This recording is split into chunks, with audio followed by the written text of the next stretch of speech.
Vă salut, prieteni, și bun găsit la un nou clip. Daniel sunt și astăzi, intrând direct în subiect, fără introduceri care să ne plictisească. Problema se pune în felul următor. În momentul în care ai viță de vie, eu știu, câțiva butuși pe la tine prin gospodărie și vrei să ai câțiva struguri toamna, un par de musta, eu știu de ce nu chiar și un par de vin, ar trebui să acorzi puțin atenție viței de vie, că despre ea este vorba în acest clip. Viță de vie care v-am mai prezentat-o și în alte clipuri ale mele postate. Astăzi o să vă arăt ce îi fac eu la acești lăstari care au crescut foarte mult și cred că și dumneavoastră aveți parte de astfel de imagini. Dacă nu ați intrat deja să faceți anumite lucrări, eu știu, ori cu o forfecuță, ori cu mânuța, să renunțați la o parte din lăstarii care nu au rodit, să renunțați la o parte superioară a lăstarilor care au rodit sau care nu au rodit sau care pregătim pentru rodit anul următor și nu în ultimul rând ar trebui chiar să mai eliminăm din rod dacă este abundent, adică este foarte mult, pentru că atunci o să fie niște ciorchini de struguri foarte mici și nu o să avem parte de un strugure de calitate.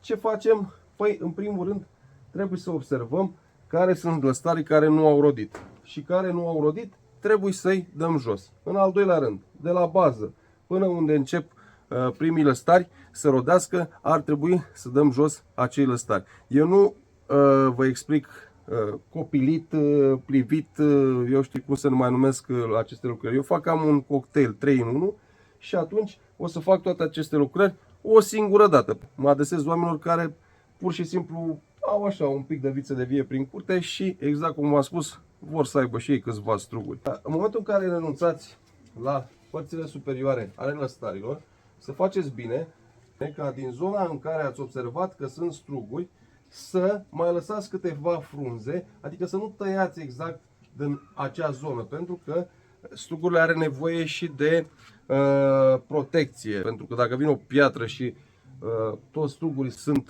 la vedere, atunci o să avem o pagubă foarte mare. Aici n-ar fi vorba de pagubă, pentru că am, eu știu, foarte puțină viță de vie. Bine, mai am și pe spate undeva, dar puțin și bun, de calitate. Aici este problema. Păi, hai să vedem. În primul rând, acești lăstari care vedeți dumneavoastră, eu am încercat să-i bag în formez o perdea verde la foișor. Deci o să mai las din ei. Dar restul o să-i tai și o să elimin absolut tot ce trebuie, chiar și lăstarii care au rodit. Și așa o să fac cu absolut toți acești lăstari. În partea inferioară, dacă aveți creșteri, eu știu, aproape de bază, toți acei lăstari îi dați jos. Și lăstarii, bineînțeles, care nu au rodit. Și scoatem exact ce nu prea ne convine nouă pe aici. Aici o să las, pentru că automat aceștia o să-i duc exact cum v-am spus, o să-i dirigez cumva să formez aici o umbră. Mai am și niște floricele, dar asta e, nu poți avea chiar tot pe placul tău. Asta o să-l scot, că deja avem aici niște întorcături. Dacă observați, eu știu, frunze care sunt afectate de mană, ați greșit undeva.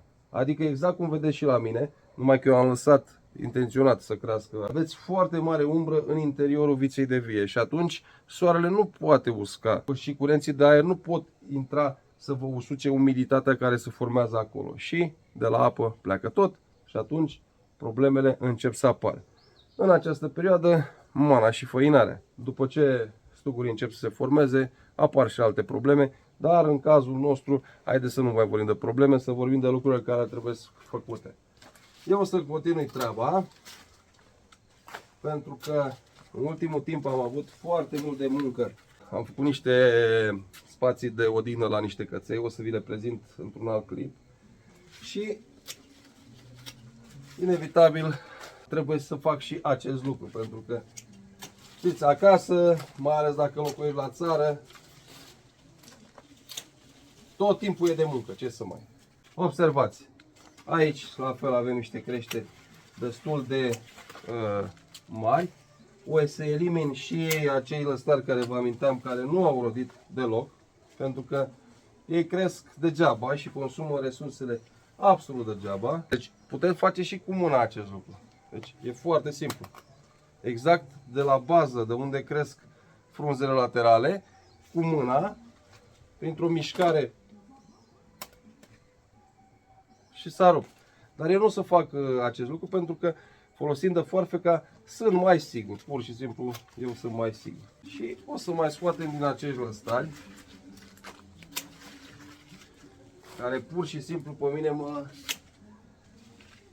ajută când vorbim de umbră, dar mă dezavantajează când vorbim de struguri. Și să știți că pe această alee care merg spre casă, spre intrare, când vin mai ales seara de la lucru, sau mă rog, de unde vin eu, ciup de colo, luăm câte o broboană de struguri. Poate și dumneavoastră faceți așa.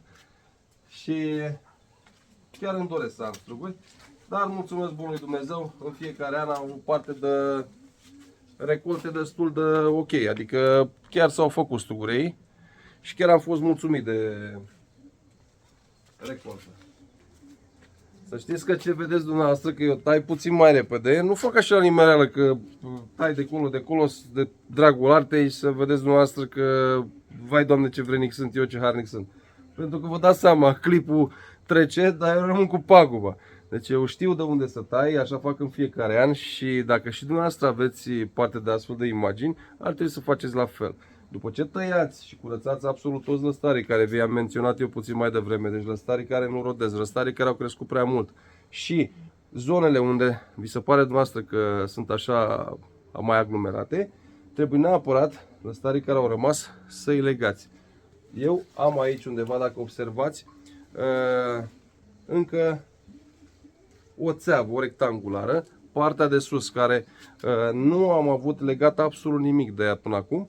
Acum, acești lăstari pe care eu i-am scurtat, o să-i leg acolo și automat în cursul anului o să mai intervin și o să mai scot din frunze, chiar și din rod, exact cum vă spuneam mai devreme sau dacă nu v-am spus, vă spun acum, ca să am parte de un rod, eu știu, mai bogat, trebuie neapărat să mai elimin din zonele unde observ eu că ciorchinii de struguri sunt puțin mai mici, mai slab crescuți și nu în ultimul rând să elimin din ciorchinii de struguri care sunt poziționați greșit. Așa că o să las decât partea care este expusă către soare plus partea din spate unde are mai multă lumină. Vă dați seama că aici, dacă o să las struguri, pur și simplu ori să crească, ori să aibă culoare, dar nu să aibă gust. Eu o să-mi continui treaba și o să vă arăt la sfârșit ce a ieșit. Deci, oameni buni, cum era și cum arată acum, am scos exact ce v-am spus și dumneavoastră, tot ce nu trebuia să fie pe aici prin vița de vie.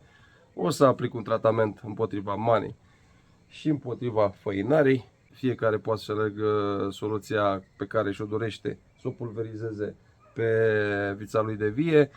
Eu o să dau cu o zeamă bordeleză sau cu un șamp pentru mană, iar pentru făinare, Luna Experience, cred că este o soluție mai mult decât cunoscută și atunci acești strugurei o să fie destul de protejați. Oameni buni, nu mai vă spun decât un singur lucru. Dacă doriți și dumneavoastră să vă faceți astfel de lucrări, ar fi bine să faceți dumneavoastră cu mânuța dumneavoastră, pentru că și dacă greșiți în acest an, anul viitor poate nu mai greșiți și toate lucrurile să iasă exact cum vi le doriți dumneavoastră. Vă doresc numai bine și viță de vie. Toate cele bune!